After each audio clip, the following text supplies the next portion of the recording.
And we're going to uncover insights and strategies that have propelled their careers forward. Okay, so that's the foundation of this. And today's conversation specifically is with Susy Clyde, who many of you know. And this is going to be something that inspires you to think big. But I want you to hear me now. Okay, hear this. Only 20% of success comes from mechanics and strategy. Okay? 80% of success comes from psychology, from your mindset. And so what I want you to really listen to is the beliefs, the perspectives, the focal points of these top producers as we do this each month, for you to be able to really build your solid mindset going into 2024. So with that said, I want to introduce our guest for today, Susy Clyde.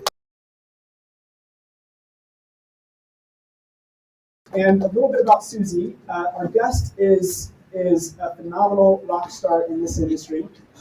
Over the last 5 years, she's closed 208 units. Wow. For over $105 million in sold volume. She's a real estate investor, serves on the Agent Leadership Council, is a prime example of Keller Williams culture, has 2 cats. Is it still 2 or do you have a third? I would have more, but yes, 2. 2 cats. And wants to open a cafe, yes. right? And most importantly, is a rock star mother, all while building a massive real estate business. So super excited to have Susy with us. Go ahead and give her another hand.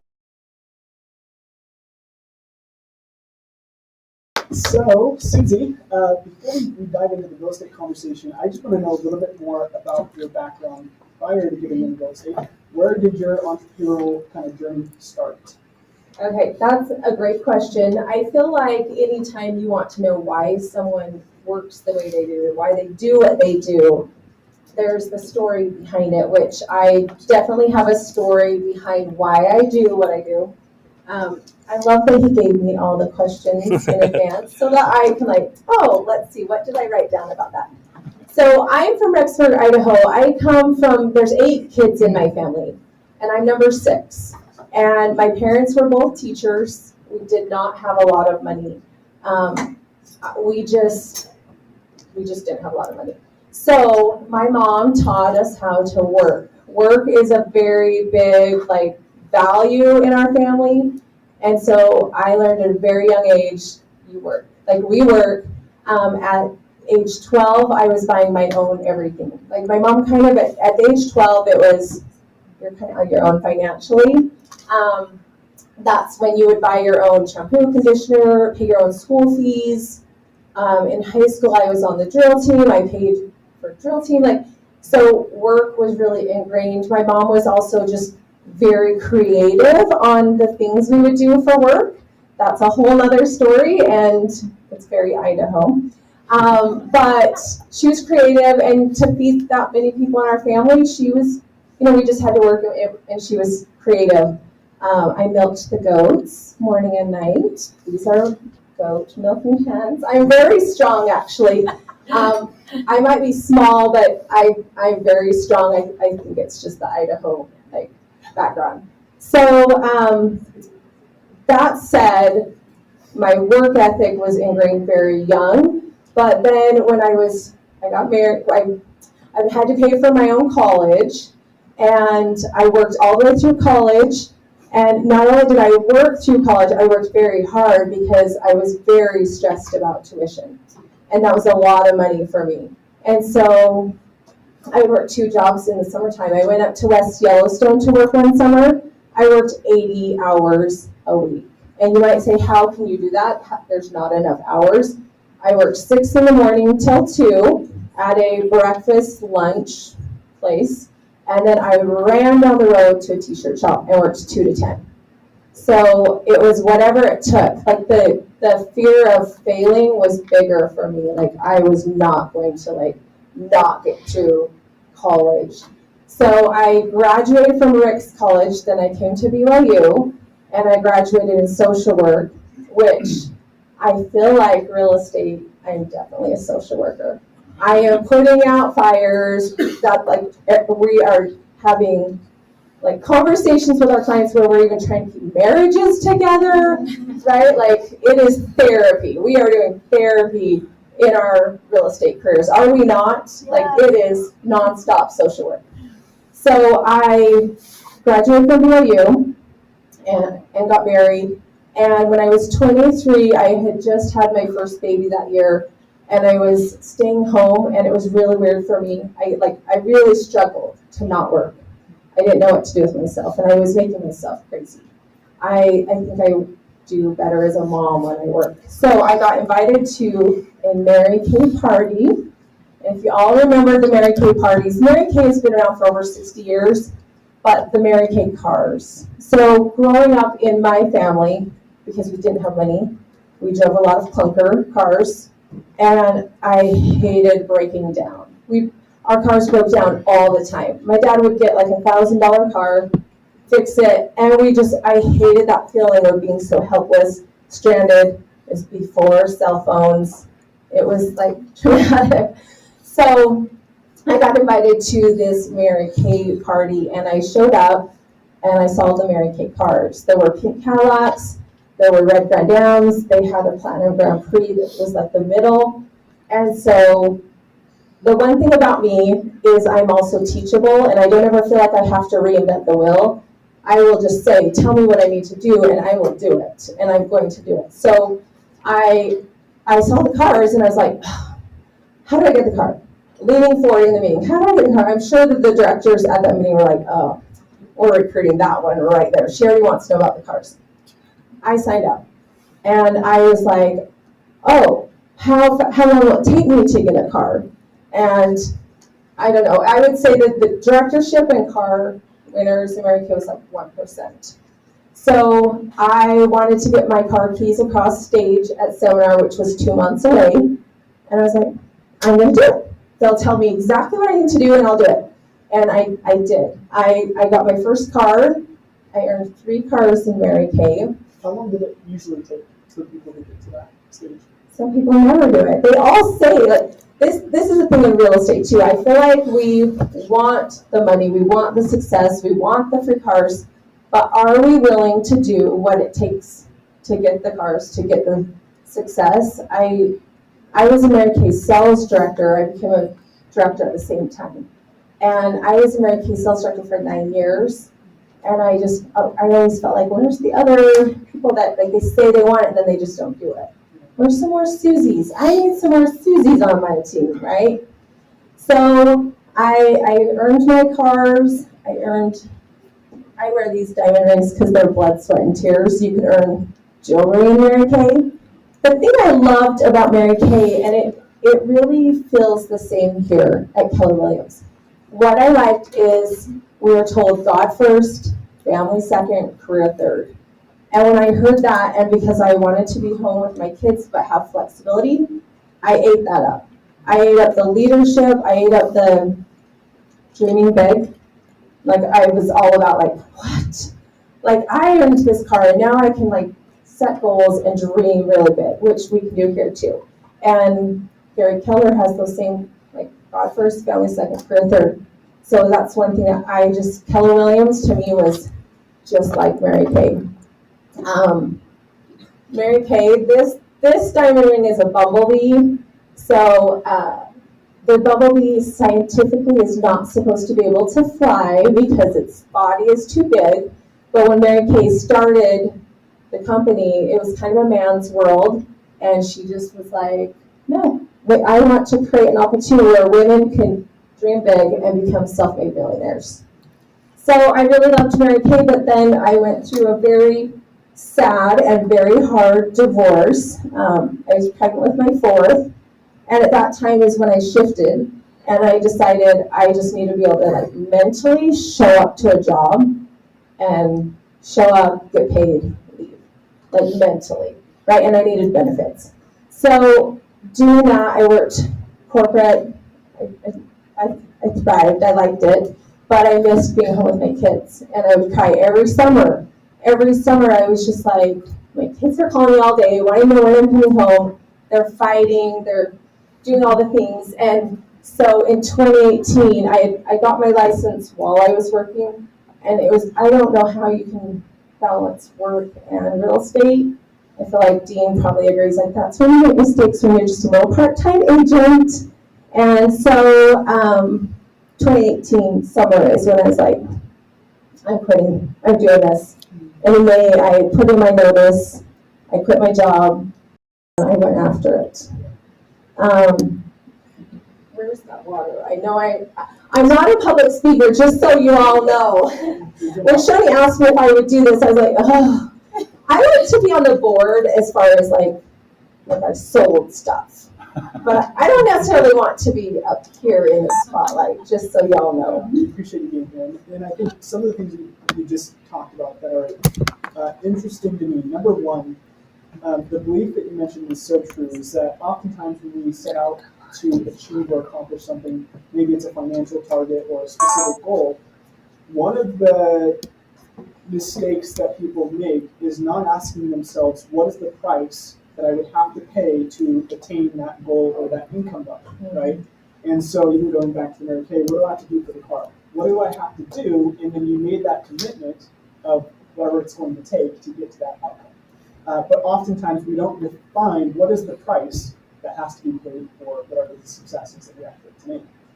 But at the same time, keeping in perspective of like the order of priority of our values in life, right? So obviously with Keller Williams, it's God, family, and business, it's in that order. And I think that provides actually a lot of energy to be able to go and support and serve at a higher level in business. But also just your foundation of your childhood upbringing and your background. Sounds like there was obviously work ethic was something that was inspired to you by your family, but also probably there's some competition with having that many siblings that came into play. Maybe not. I just wanted more. I wanted more out of life, and I wanted to see the world. Like, I definitely want to see the world. I think my siblings, I don't know if they were competitive because my parents started going to Alaska for the whole summer while I was in high school, and I ended up being the one taking care of the house and my siblings. It's the weirdest thing. You could never get away with that nowadays. Like, leaving teenagers in a house for the whole summer, my parents even put me on their bank account so that I could get groceries, and I was so responsible about it. Like, okay, don't get that cereal, that one's too much, we gotta get the generic, and I don't know. That's kind of the same with Hunter. I mean, he's still a teenager, but his friends don't matter. Good job, Hunter. So, if you can maybe just pinpoint, like, just what are the specific skills you feel like you developed in Mary Kay and maybe some of those other early on jobs? The skill sets you feel like you support in the real estate business today? Definitely, like, people are always like, how did you in the car become a director so fast? It's that I, number one, worked. But it was really just a numbers game, and it's kind of the same in all sales. You've got to play the big numbers to make it happen. And so I think people at that time were really getting tired of hosting parties. Like, there was Tupperware, there was Pamper Chef, there were so many things to host. And so I decided I needed to be my own hostess, and that I would have 3 classes a day, and that I needed 3 to 6 women that I was facialing so that I could tell them about my Mary Kay, like buying product, but also becoming a Mary Kay consultant. And so I just went around, this is really almost wild, but I guess we door knock now. I went around with a clipboard everywhere I went. I went to Target, I went to the mall, and I would go around and I would just stop women and I'd say, excuse me, I have a weird question for you. Has anyone ever asked you to do a before and after makeover? I'd love to put you in my portfolio. And then I would they'd sign up to come to my house, and then I'd say, if you bring a friend, you'll each get $10 in free product. So then I would just gather up my own little class. So numbers, dreaming big. I don't think this is a Mary Kay quote, but Mary Kay had all sorts of quotes like Gary Keller, work will win where wishing won't. And I love that quote because I'm like, yeah, we could sit around all day long wishing for success, but where will that get us? Nowhere, unless we go to work, right? It's a great mindset to have too. Well, when you transitioned into real estate, how did you lead generate, or how did you build your book of business starting your career? Okay, that's a great question. I did not want to talk to my SOI. I was like, I don't want to them to think I'm coming at them with something. I wanted to have value add. And so I had all these really old stale leads that I got. Me and Jackie Peterson had partnered up at the time. And I told her, just tell me what I need to do to be successful. So I really am good at like calling, staying on it. So I was able to convert some of those leads, and then I realized my SOI where the gold was. Like, your people love you, work your SOI. So I opened houses. I just wanted to have a couple of listings, and I knew if I could get a couple listings, I could really make it happen. And I took one for 1%. Cover your ears, Dean. Like, I took a listing for 1%, but I just wanted my sign in that neighborhood. I did open house, open house, open house, open house. I can directly, from my open houses, 13 transactions I've closed from that one. And so I love open houses. I will door knock. When I first quit my job, it was in May, and then I had an injury. And some of, like, nobody would remember, I ripped my hamstring tendon 80% off the bone. And I was on crutches. The surgery to reattach it was awful. And I had just started I just started my real estate business. And I was like, oh no. This is not gonna slow me down. I door knocked on crutches. I had my backpack, and when people would open the door, they'd kind of be like, she's crazy, like, she's on crutches, out here door knocking. But again, I think the fear of not making it happen, I was like, no, this is happening. My real estate is going to take off. And I had quit a really good, well-paying job. So I knew I needed to hurry and, like, get real estate up and going quickly. What was the why or the driving force behind that? Because oftentimes when people, especially starting a new career, there's a lot of excuses that can come up.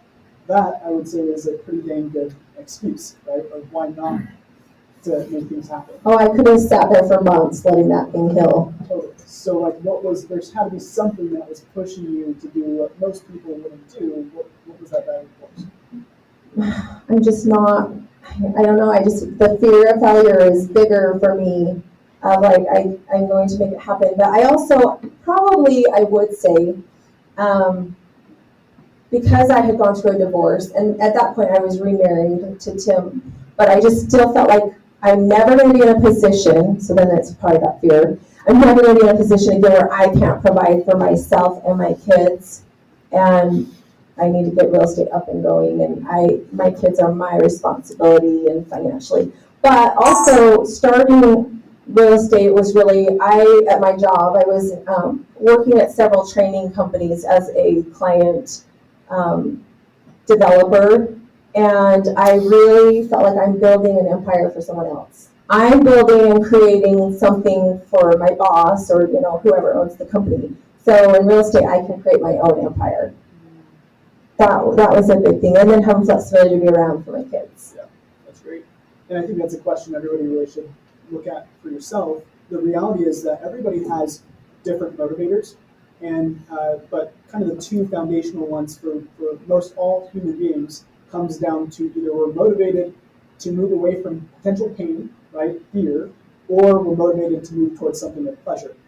Typically, though, we're more motivated to stay away from pain. So start thinking about what are those things that are your driving forces, and are they actually big enough reasons that would cause you to create the success that you want in your life and your business.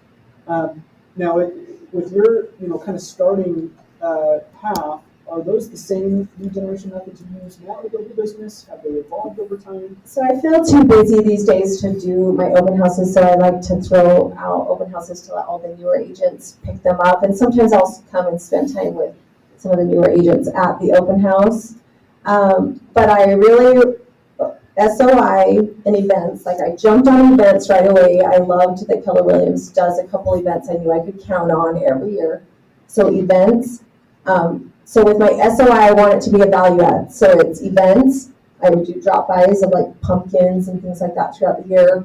And then open house and social media, which is still actually the same. I still actually work those same avenues, except for one beautiful golden nugget that happens when you deliver a good service and really take care of your people as referrals start to come in. And referrals are beautiful. Okay. Yeah, building a repeat referral business obviously is the ultimate goal, Mm-hmm. and it comes through a high quality of service. Yeah. And how you show up for people. And I actually want to pinpoint last year, 2023, was an interesting year for a lot of people, especially knowing what's happening in interest rates and just the industry in general, most people saw a 20 to 30% drop in their business. Closed units here in the state of Utah dropped immensely. And what's interesting is that your business grew by 62% year over year. And so that if you actually I'm not who's tracking it. I'm not a tracker. If you look at your business compared to the general market, that's actually an 80 to 90% gap. So I'm curious to know what was the difference for you. What happened last year that allowed you to maintain and actually scale your business? You might not like my answer. Okay. It's the same answer even 2020. Like 2020 was scary. Like we were all a little scared of the unknown. I am one that I plug my ears and I say, la, and I go to work. And I cannot listen to the noise I just can't listen to the noise of what's going on in the economy. It freaks me out, and actually it would freeze me. So I do best just plugging my ears, la la la la, work. I can control my work, and that's all I can control. So I just don't listen.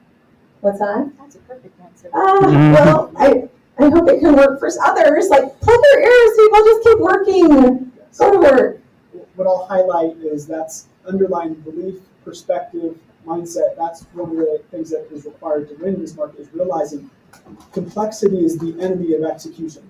And so too often when we start hearing or listening to a lot of the noise, we say, well, what do I need to change? What's the shining object or strategy that I need to deploy right now? When in reality, we actually just need to go back to the basics.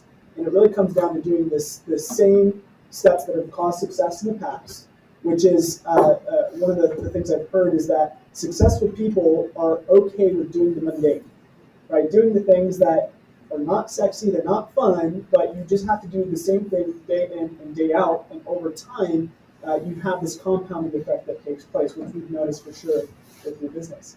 So if you had to look forward, what's motivating you for 2024? What are the things, I know obviously you're buying real estate investment properties each year. I know that's on the docket. Obviously you have an awesome family. So what are some things that are driving you today? Still the same things. I gotta do it again. Like as soon as one thing is under contract, I'm not comfortable, or just I'm never comfortable. I am always like, I've got to get something else under contract and something else because it's gonna close, and you have to stay ahead of it. And I just want to do it again and again. Like I think the one thing I'm going to add in that I have not been good at or not done is 36 touch and newsletters, and I really have not been systematic about that. Cool. Oh, I know. I actually think that's amazing. You guys, that's amazing. Little side topic, your wealth building journey. I'm curious, did that start before you got into real estate? Was that something that happened after you got into this ecosystem, buying rental properties, focusing on building wealth?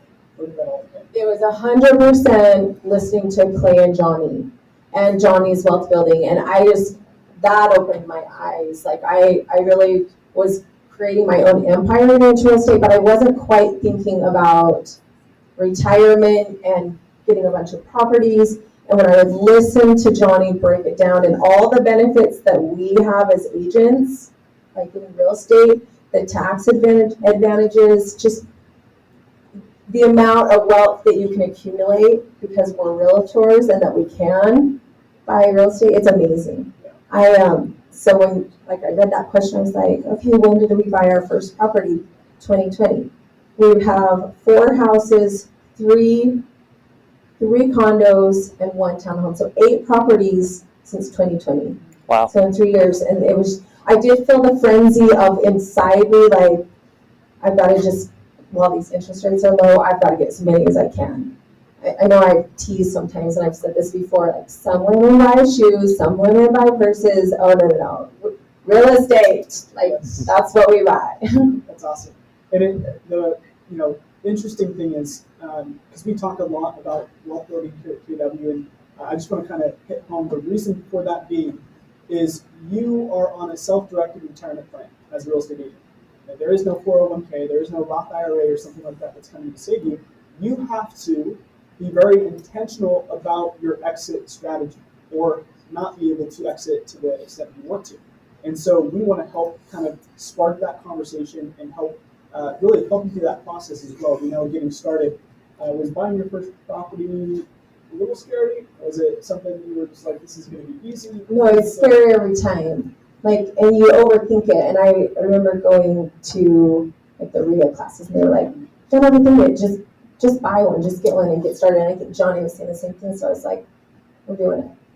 Tim, my sweet husband is along for the ride a lot of times, and he wasn't as excited about the investing at first, but he's come a long ways. But I will come home and I'll be like, honey, I'm writing an offer. I found another property we have to buy. And he's just like, can I see it? And I'll write him an offer. I'm like, go sign this. Do you want to see the house you're buying? Because we swap back and forth like Johnny taught, like that you can do one in your name, one in your spouse's name. And thank goodness he's on for the ride, because now he's super excited and he's coming to your wealth building class. Awesome. Well, another thing that I think is just like big picture, I'm curious if you could be remembered for one thing end of your days, what's the one thing you want to be remembered for? I think I want to be remembered as being genuine and approachable. Like, I really love to help people, but I just love people. I want people to feel like I'm authentic and genuine, and that they could approach me and that we're friends. You know. Which, how many of you have felt that as you've interacted with Susy? Hitting the nail on the head. And I think that's ultimately what we should be thinking about.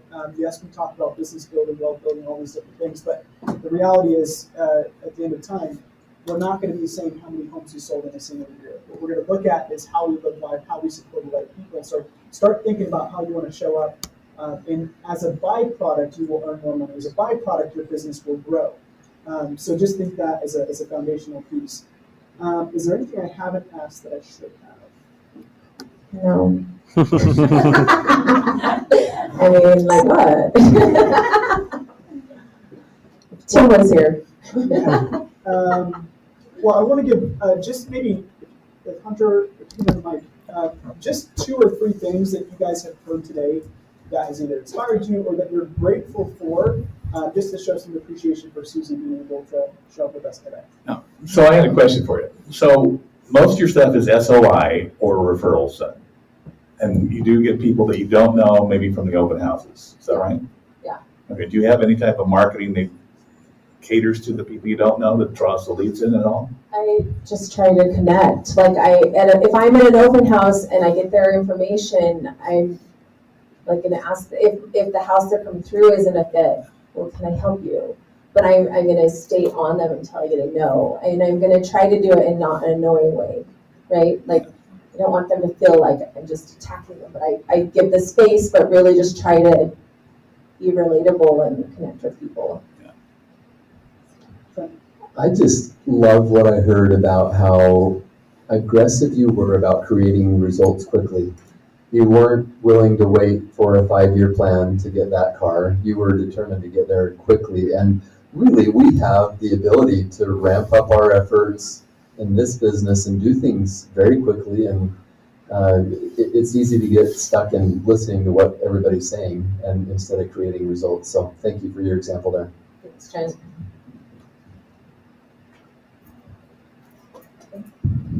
I've done a couple deals with Susy, and what's really nice is it really is win-win or no deal. You know, she'll help my client, I'll help hers, and it's really, really helpful to get those deals done that way. You too, Devin. Yeah, he's a good one. He's a good one to be on the other side. That is a thing in real estate. Like, we are representing, right? We're representing our clients, but you still don't want to be ugly, and you really do want to make sure that you have a house to sell or you have a buyer that wants to buy, and vice versa, and you want to make a match, and it's a longer game. You're going to be interacting and crossing paths over and over again, and you don't want someone to see your name come across that you're submitting an offer and they're like, ooh, I remember the last time I did a deal with that person and it was a nightmare. It's a longer game. Sure. Yep. Awesome. Well, thank you all. Have a wonderful week. Thank you, Susy. Give her a hand.